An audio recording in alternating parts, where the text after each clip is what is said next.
Welcome back to another UCL Fantasy video ahead of Matchday 8. This will be the team selection where I provide a recap on how I did in Matchday 7 and my transfer plans looking ahead to the second leg of the round of 16. I've used both of my chips, the Limitless and the Wildcard, in the group stages, so I have 3 transfers to use to navigate the next round of fixtures, and then we have 5 free transfers heading into the first leg of the quarterfinals, the Matchday 9. So let me know your thoughts, what you're going to do with the chips and also with your free transfers, and if you end up enjoying this video, then be sure to drop it a like. Let's try to get this to over 300, and we're also looking to push on towards 20,000 subscribers and beyond. We're making great progress, so thank you very much for that. And without further ado, let's jump straight into this video.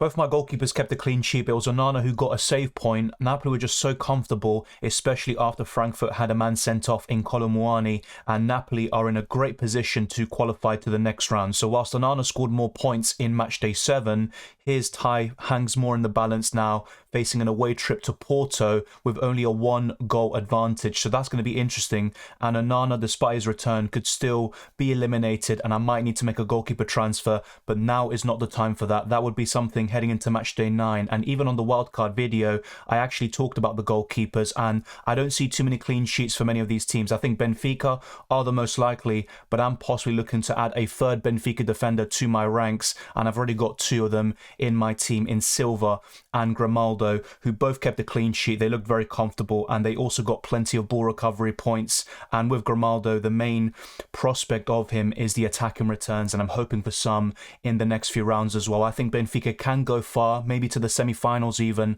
but it all depends on who they draw in the quarter-finals. Darmian also kept the clean sheet, so I was able to cover that Inter Milan clean sheet, and pretty much all those teams I expected to keep one in Napoli, Inter Milan and Benfica did so. And Di Lorenzo capped things off with another goal, and he has been fantastic in the whole Champions League campaign with multiple double-digit returns. The 5th defender, though, was something that I was really conflicted on for all the build-up up to Matchday 7, and I actually made a last-second transfer in the deadline stream from Joao Cancelo to Perisic, and whilst Perisic scored 1 more point, I was still very disappointed in not being able to nail down that 5th defender, but the rest of the back 4 was great. The same goes for my 2 goalkeepers, and as for my midfield, the same with my midfield 4 here of Kvaratskhelia, who did miss a penalty. He was one of my captains at some point in Matchday 7, and if he did score that, that was a massive return for him. Double digits, outscoring Osimhen, and he would have been nailed down as my captain. But unfortunately, I got a bit greedy because I actually originally captained João Mario, and I was actually very happy with that. So I think he was my captain on the second day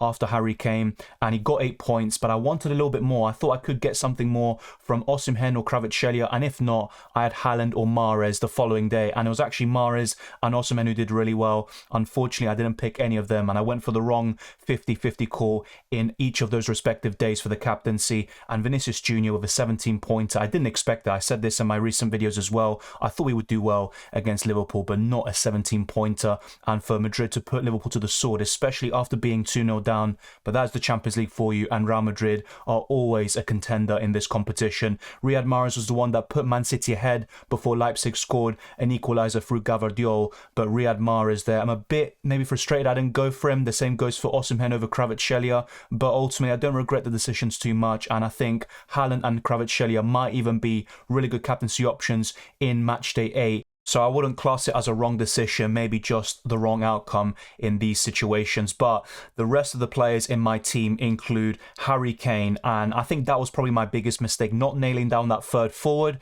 Even Lautaro Martinez, another striker I recommended, blanked against Porto, and it was Lukaku who scored the winner in that game. And Karim Benzema stole the show. We had Kylian Mbappe with all his injury problems. He came off the bench against Bayern Munich, but he still wasn't ready at that point. Lionel Messi blanked as well with a 3-pointer. And Harry Kane looked toothless. Spurs were bereft of ideas, and then again, AC Milan have such a great history in this competition. But heading into that game, I think they were on a really poor run of form. I think they had won just 1 of the last few games, but now since that point, they have gone on a little bit of a run since Matchday 7, and I think that was really important, nailing down those clean sheets and being more solid in the backline, because AC Milan have had a very poor season overall. And Bellingham, that's another one that I'm probably the most surprised by. I don't don't regret the decision of going for Bellingham, who's been great in the whole group stages, but I thought he would offer a little bit more in terms of points, maybe a 5-pointer at least or above. And now facing an away trip to Chelsea, despite Chelsea's struggles, I wouldn't expect a huge return from Bellingham,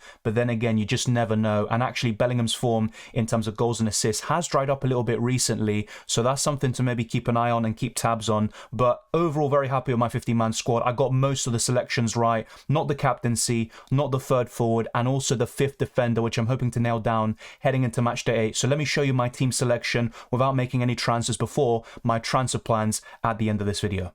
I've already sorted out the bench. Remember, you need to put those that are playing on the later days on your bench. Do not have anyone playing on the 7th or 8th of March in your starting 11. You want to give yourself as much possibilities to bring on those players off the bench for those that score the least amount of points and those that have already played yet. And as for the captaincy, one captain each day. I'm always asked this and people are still kind of a bit confused because in FPL is different and all these other fantasy games. You can captain someone on the Tuesday. So in this case, Real Mario. Then on the Wednesday, you can captain someone else. And then next week we have 2 more opportunities and they also class towards matchday 8, so be aware of that. It's not always going to be 4 captains per match day. It's only here where we have 4 different days within this match day. Otherwise it would be 2 in a match day. You'll see later in the competition as well. But I'm going for Onana and goal at the moment. I don't think it's worth making a transfer, and I don't think there's a standout goalkeeper apart from Merit, who's already in my squad. And as for my back 4, I think the ones to really target to sell are Ivan Perisic and Damian, because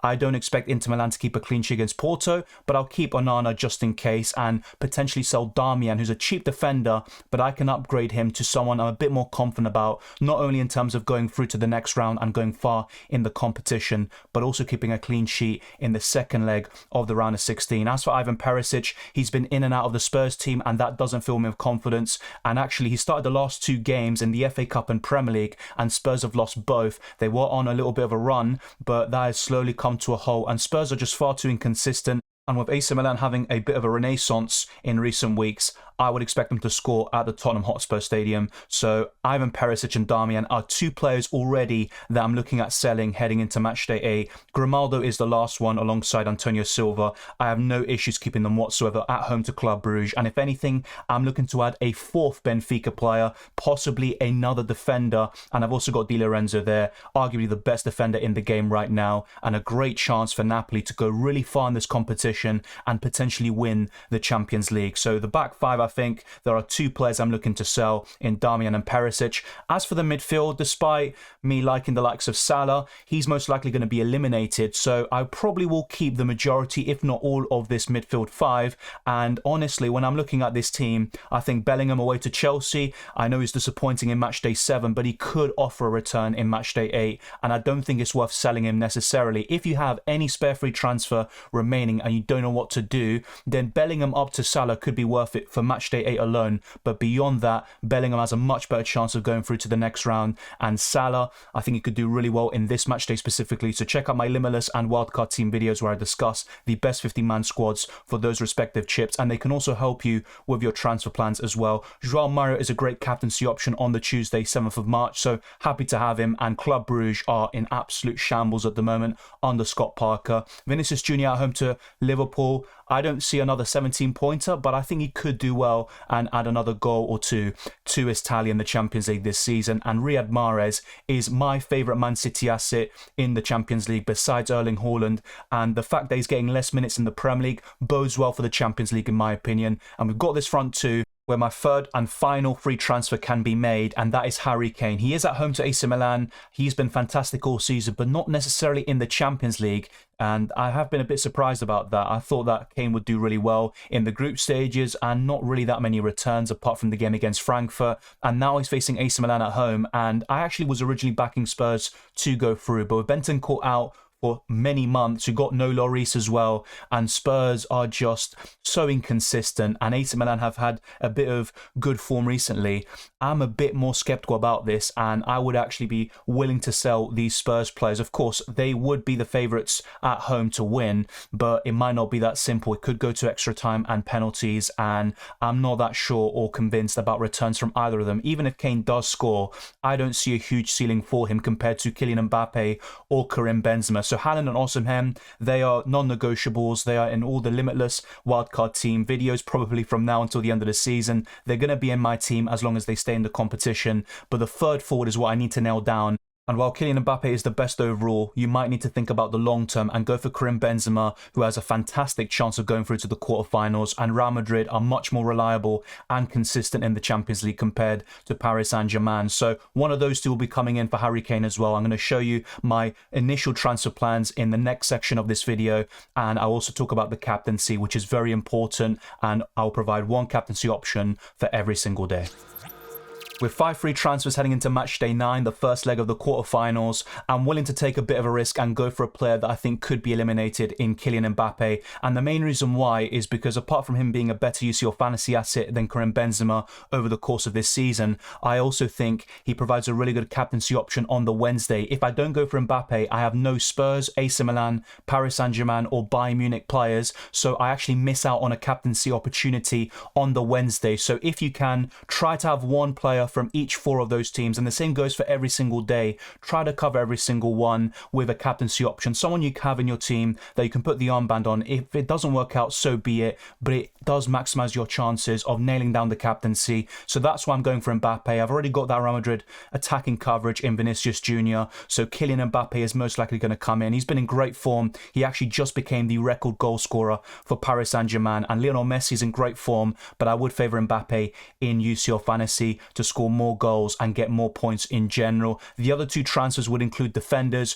Ruben Dias and Otamendi, coming in for Ivan Perisic and Matteo Darmian. So I think this would look really solid, and it would be so close, if not identical, to the best wildcard or limitless teams if I were to play one of those chips in Matchday 8. So those would be my 3 transfers. And in terms of the captaincy, João Mario on the Tuesday, and then on the Wednesday, Kylian Mbappe. Next week, it would be a bit different. I'd go for a Man City player in either Erling Haaland or Riyad Mahrez, and then on the Wednesday I would go for Kvaratskhelia or Osimhen, with my current preference being Osimhen, which I discussed as well in my recent video. So that is my team selection, and just to kind of recap as well, I got 91 points in Matchday 7. My current rank is 5,000. I kind of halved it, so I had a really good week in Matchday 7 despite a bit of a shaky start, and I'm looking to push on and get an even better rank than last season, where I actually crept into the top 1,000, maybe around 900, 800. I don't fully remember, but I'm looking to improve on that if possible, and it's definitely within my reach. But I need to get the rest